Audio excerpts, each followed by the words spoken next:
ফিরদৌস দা, আজকে ডিএর বিষয়ে কিছু কথা বলার জন্য আপনার কাছে এলাম। ডিএ আপনারা জানেন, আপনারা জানেন, মানে আপনারা মামলাটা দীর্ঘদিন ধরে লড়ছেন।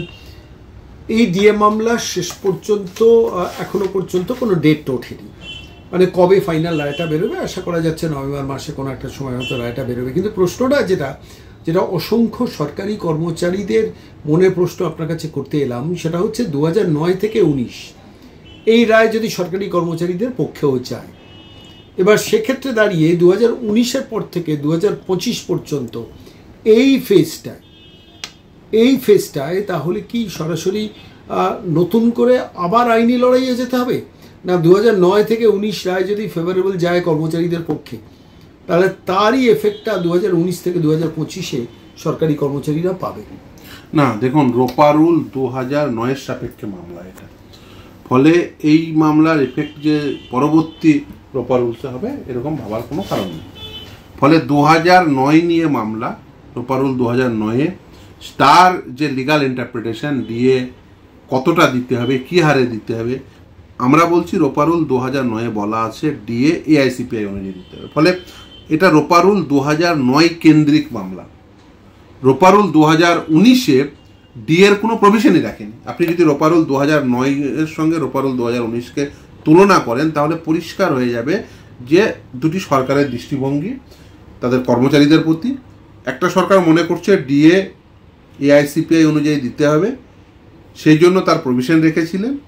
তার লিগাল ইন্টারপ্রিটেশনের মাধ্যমে আমরা ডিএ যে কর্মচারীদের জন্য লিগালি এনফোর্সেবল রাইট সেটা প্রতিষ্ঠা করতে পেরেছি। রোপারুল 2019 নিয়ে এখনো পর্যন্ত মামলা হয়নি, তার একটাই কারণ, রোপারুল 2019-এ ডিএর কোনো প্রভিশন রাখা হয়নি। এখন ডিএ হচ্ছে, এটা কিন্তু বেসিক নয়, বেসিক আলাদা, ডিএ আলাদা। ডিএ হচ্ছে কিন্তু অ্যালাউন্স, অর্থাৎ বেসিকের সঙ্গে সংযুক্ত হয় এই কারণেই যে প্রতিদিন দ্রব্যমূল্য বৃদ্ধি ঘটছে। একটা পে কমিশনের সঙ্গে আর একটা পে কমিশনের যে অন্তর্বর্তীকালীন সময়কাল, সেই সময়কালে তো আর মানে বেসিক যদি একই থেকে থাকে তাহলে তো অ্যাকচুয়ালি বেতন হ্রাস ঘটে, কারণ দ্রব্যমূল্য বৃদ্ধি ঘটছে। ফলে সেই জন্য তার সঙ্গে সাযুজ্য রাখার জন্য এই ডিএটি দেওয়া হয়। এই অবস্থায় দাঁড়িয়ে এই ডিএ তার রেট কি হবে এটা সাধারণভাবে এআইসিপিআইকে ফলো করা হয়, এবং সেই জন্য দেখবেন এর আগের যে রোপারুল 2009-এর আগে 1998-এর রোপারুল, আপনি সেই দুটো পড়বেন দেখবেন একই রকম, ডিএ ডেফিনেশন একই আছে। কিন্তু যেই মমতা ব্যানার্জি সরকারে এলো রোপারুল 2019, সেখানে কিন্তু আর ডিএর কম্পোনেন্টই রাখলেন, অর্থাৎ রোপারুল 1998, রোপার 2009, রোপার 2019 আপনি যদি পাশাপাশি রাখেন তাহলে এই পার্থক্যটা পরিষ্কার হয়ে যাবে যে একটি সরকার তার কর্মচারীদের প্রতি কী দৃষ্টিভঙ্গি রেখেছে। সেই জন্য দেখুন এই মামলাটি হয়েছিল রোপারুল 2009-এর সাপেক্ষে। আমরা মামলার এই যে জাজমেন্ট তার জন্য অপেক্ষা করছি। নিশ্চিতভাবেই পরবর্তী পদক্ষেপ এই জাজমেন্টের পরে আমরা ঠিক করব যে এই জাজমেন্টে, কারণ আমরা যে কন্টেনশন নিয়ে এই মামলাটি করেছি, যে লিগাল সাবমিশন ছিল সেই সাবমিশনের সাপেক্ষে সেই সাবমিশন অ্যাকসেপ্টেড হয়েছে। ফলে এই এখনো পর্যন্ত অ্যাকসেপ্টেড হয়েছে। আমরা সর্বোচ্চ ন্যায়ালয় যে নির্দেশ দিয়েছে সেই মানে নির্দেশের জন্য অপেক্ষা করছি। অলরেডি অন্তর্বর্তীকালীন নির্দেশ ছিল, তারপরে সেটি না মানার জন্য আমরা কন্টেম্পও করেছিলাম, কিন্তু ফাইনালি তিনি শুনে নিয়েছেন। জাজমেন্ট যে কোনো সময় হতে পারে, আমরা সেই জাজমেন্ট পেলে পরবর্তী পদক্ষেপ নিশ্চিতভাবে সেটা নেব। 2019-এর পরেও আর একটা লড়াইয়ের বৃহত্তর মঞ্চ জায়গা তৈরি, অবশ্যই 100%, এবং যার জন্য সরকারি কর্মচারী, অবসরপ্রাপ্ত কর্মচারীদের মানসিকভাবে তৈরি থাকতে হবে। আলটিমেটলি দিনের শেষে এই প্রতারক সরকার যারা সরকারি কর্মচারীদের অধিকারটাকে কাড়ার জন্য ইমপ্লিমেন্ট করছেন, মানে সমস্ত প্ল্যানিংগুলো করছেন, মানে যে কথাটার প্রসঙ্গেই আমি অভিরূপ সরকারের কথা বলছি। অভিরূপ সরকারকে আপনি West Bengal small and medium scale ইন্ডাস্ট্রিজের ডিপার্টমেন্টের চেয়ারম্যান করে রেখে দিয়েছেন। সেই লোককে দিয়েই বছরের পর বছর এক্সটেনশন করিয়েছেন, সপ্তম পে কমিশনের মাথায় বসিয়েছিলেন, এবং তাকে দিয়েই এই ধরনের পে কমিশনের রেকমেন্ডেশন করিয়ে সেই পে কমিশনের রেকমেন্ডেশনের উপর ভিত্তি করে এই রোপারুল ফ্রেম করেছেন 2019।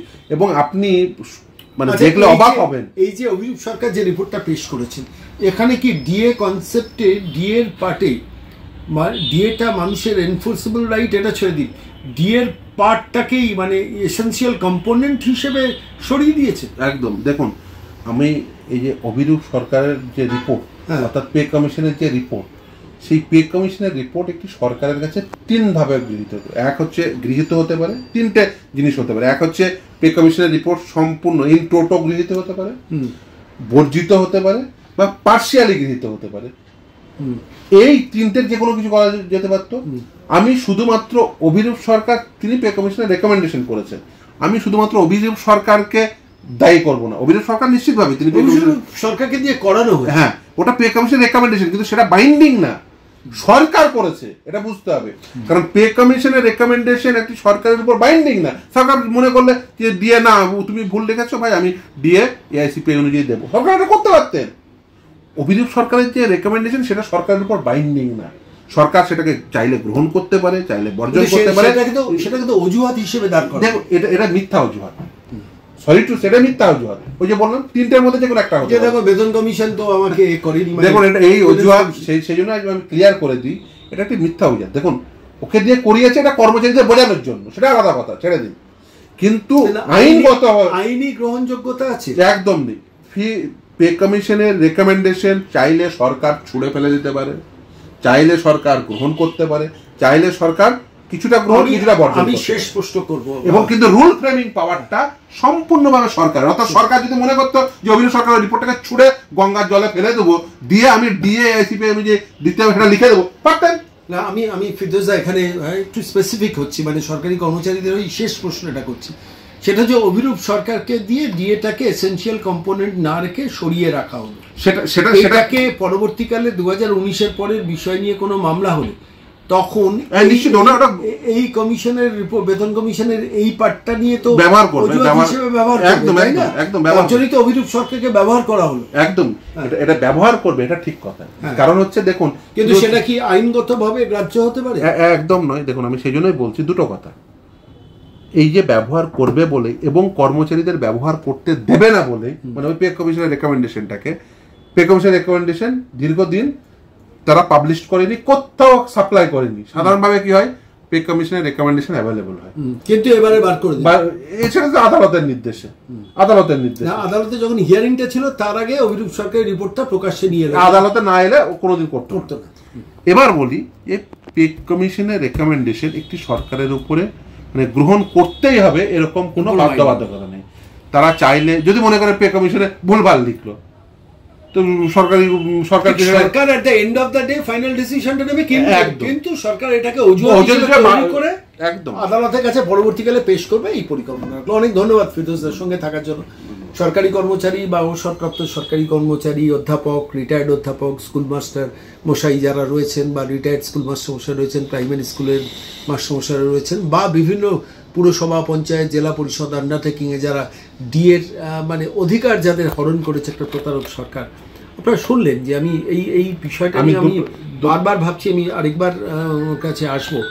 এইটা নিয়ে আমি বারবার আমার মনে এই প্রশ্নটা দেখা দিয়েছে যে অভিরূপ সরকারকে দিয়ে এই রিপোর্টটা তৈরি করে যে বেতন কমিশনের যে রিপোর্টটাতে দিয়ে এটাকে এসেনশিয়াল কম্পোনেন্টে সরিয়েছে, এটা কিসের জন্য? আইনগতভাবে কি তার কোনো বৈধতা পাবে? মানে কোর্টে গিয়ে পরবর্তীকালে যদি সরকারি কর্মচারীদের লড়তে হয়, সেখানে কি অভিরূপ সরকার এই রিপোর্টটাকে অজুহাত করে সরকার, এই প্রতারক সরকার আরেকবার নতুন করে প্রতারণা তৈরি করার চেষ্টা করতে পারবে? কি বলেন আপনারা, শুনলেন? আরো কিছু বোধহয় দেখুন, আমি বলি নিশ্চিতভাবে, দেখুন যদি মামলা হয় তারা বলবে দেখুন ফিফথ পে কমিশনের রেকমেন্ডেশন দেখুন এটা লেখা আছে, সেটা ব্যবহার করবে, এ নিয়ে কোনো সন্দেহ নেই। কিন্তু সেটা ব্যবহার করেই যে ছাড় পেয়ে যাবেন এরকম ভাবারও কোনো কারণ নেই, প্রথম। দ্বিতীয় হচ্ছে যে দেখুন, লড়াই কিন্তু চালিয়ে যেতে হবে কর্মচারীদের। আপনি যদি ভেবে থাকেন যে জাজমেন্ট পেয়ে গেলাম মানেই সে দেবে, এরকম ভাবার কোনো কারণ নেই। নিশ্চিতভাবে জাজমেন্টটা একটা মানে সর্বোচ্চ ন্যায়ালয়ের জাজমেন্ট, এরপরেও দেখবেন রিভিউয়ের গল্প শোনাবে, কিউরেটিভের গল্প শোনাবে, যেমন শোনানো হয়েছিল। মানে এই রায় বেরোনোর পর আমার দেখুন সুপ্রিম কোর্টে, দেখুন আমিও তো বিভিন্ন মামলায় রিভিউ ফাইল করতে হয় স্বাভাবিকভাবে, কিন্তু রিভিউয়ের গ্রাউন্ড থাকতে হবে, প্রপার গ্রাউন্ড থাকতে হবে। রিভিউ আছে নিশ্চিতভাবে আইনগত provision, error on the face of the record দেখাতে হবে। জাজমেন্ট আসুক, যদি এরর থাকে নিশ্চিতভাবে রিভিউ অ্যালাউ হবে, যদি এরর না থাকে অ্যালাউ হবে না। কিন্তু ডিএ মামলায় 6 বার জেতা মামলা, এখানে এরর থাকার কোনো স্কোপ নেই, এই কারণেই যে ডিএ এআইসিপিআই অনুযায়ী দিতে হবে, এটা এত স্বচ্ছতার সঙ্গে লেখা আছে ডেফিনেশন সেকশনে, এরপরে এবং তারপরে সাবসিকুয়েন্ট নোটিফিকেশনে বলা আছে টাইম টু টাইম দিতে হবে, এরপরে আর নতুন করে বলার জায়গা নেই। সেই জন্য দেখবেন একাধিক রায়, একটা রায় নয়, এবং একাধিক বিচারপতি, কিন্তু একটা বিচারপতি বা দুজন বিচারপতি নয়, এতজন বিচারপতির তাদের বুদ্ধিদীপ্ততা, তাদের এক্সপিরিয়েন্স সমস্ত কিছু দিয়ে উভয় পক্ষের শুনানি, নথিপত্র সমস্ত কিছু দেখে কিন্তু সবার রায় হয়েছে। ফলে এই ধরনের মামলা অল্টার্ড হওয়ার সম্ভাবনা প্রায় নেই বললেই চলে। নিশ্চিতভাবে রায় এলে আমরা নিশ্চিতভাবে সেটা আমরা সেখানেই জানতে পারবো যে অ্যাকচুয়ালি কি হয়েছে বা কি হবে। কিন্তু এটুকু তো বোঝা যায় যে 6 বার জেতা মামলা নিশ্চিতভাবে সপ্তমবারের জন্য আমরা জিতব। অনেক ধন্যবাদ ফেরদৌস দা, অনেক ধন্যবাদ।